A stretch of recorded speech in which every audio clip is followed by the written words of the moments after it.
अगर मैं कहूँ कि असली अमीरी पैसा दिखाने में नहीं बल्कि उसे छुपाने में है, तो क्या आप मानोगे? बहुत सारे पॉपुलर क्रिएटर्स हैं जो अपनी YouTube इनकम को इतना दिखाते हैं जैसे YouTube से ही 5 मंजिला घर, करोड़ों की स्टूडियो, मर्सिडीज कार, एक नहीं बल्कि 5 आईफोन खरीद लिए हो सकता है सच हो या ये भी हो सकता है EMI पे हो, कौन जाने। पर ये रिच या वेल्दी होने का असली मतलब नहीं है। मैं ये सब क्यों कह रहा हूँ? इसलिए क्योंकि असली अमीरी का मतलब है आप कितने पोर हो उसमें छुपी होती है। मैं कुछ नाम बताता हूँ, इंडियन भी है इसमें, mark Zuckerberg, Carlos slim, इग्वर कंपार्ट, Azim Premji, Warren Buffett और भी बहुत है। इन सब में दो चीजें कॉमन है। पहली, ये सब वर्ल्ड के टॉप बिलियनर इसमें शामिल है, और दूसरी, ये सब बहुत सिंपल मॉडेस्ट लाइफ जीते। जो कपड़े पहनते हैं ऐसा नहीं कि फटा हुआ हो, पर ये भी नहीं कि सिर्फ अरमानी, गुची या पढ़ाई हो।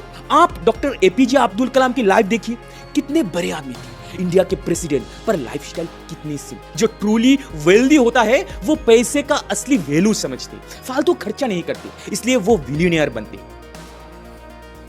या तुम ज्यादातर लोगों की तरह हर महीने बस एक ही चीज के लिए जी रहे हो कि सैलरी आए, बिल्स भरो, थोड़ा एंजॉय करो एंड फिर से जीरो। ये साइकिल मिलियंस ऑफ लोगों की जिंदगी बन चुकी है, और सबसे डेंजरस बात, लोग इसे नॉर्मल मान लेते हैं।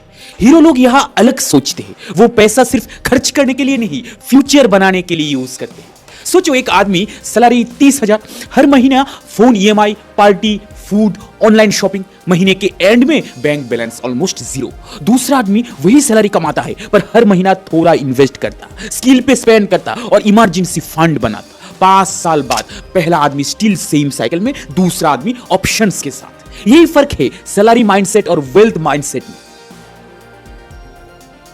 आज के जमाने में सब कुछ इंस्टेंट मिलता है, फूड, एंटरटेनमेंट, अटेंशन, और इसी के चक्कर में पैसा भी इंस्टेंट खर्च हो जाता है। जरा सोचो, सैलरी आई और तुमने तुरंत वीकेंड ट्रिप बुक कर लिया, न्यू शूज ऑर्डर कर दिए, Amazon, फ्लिपकार्ट के सेल्स और ऑफर्स के ट्रैप में फंस गए, कैफे में 600 रुपए का कॉफी ले लिया।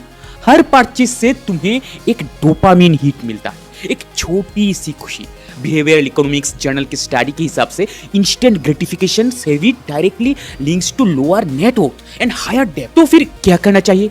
48 आवर्स रूल। कुछ भी खरीदने से पहले 48 आवर तक रुक जाओ। Ask, do I want it और do I need it? Living on EMIs। एक फोन 80,000 का EMI पे लिया, 18 मंथ्स के इंटरेस्ट के साथ तुमने 92,000 पे किया। तुम्हें लगा तुम स्मार्ट है, लेकिन बैंक ने एक्स्ट्रा 12,000 कमा लिया। तो फिर इस मिस्टेक को कैसे सुधारे? क्या करें? By it twice rule. अगर तुम उस चीज का डबल प्राइस सेव नहीं कर सकते तो एफोर्ड नहीं करते। यूज डेबिट कार्ड और डेबिट देन क्रेडिट। अपने खर्चे रियल पैसे से करो, बारोड पैसे से नहीं। Remember, rich people earn interest, poor people pay it. No tracking, no budget. खुद का एक्सपेंस टाइम कभी ट्रैक किया? US बैंक स्टडी कहती है 41% लोग जो बजट बनाते हैं उनमें से 85% फाइनेंशियली सिक्योर फील करते हैं। पैसा एक रिवर जैसा है, अगर तुम उसका फ्लो मॉनिटर नहीं करोगे तो वो कहीं भी बह जाएगा। एक छोटी सी एग्जांपल लेते, स्नेहा हर महीने 5 से 6,000 इधर उधर खर्च करती थी, cab rides, coffees, food deliveries. जब उसने नोट करना स्टार्ट किया, 1 साल में 60,000 सेव हुआ। मतलब what gets measured gets managed. अगर ये वीडियो ने तुम्हें सोचने पर मजबूर किया तो एक काम करो, अपनी एक टॉक्सिक मनी हैबिट कमेंट में लिखो। आज के लिए जय हिंद भूमि, साइनिंग।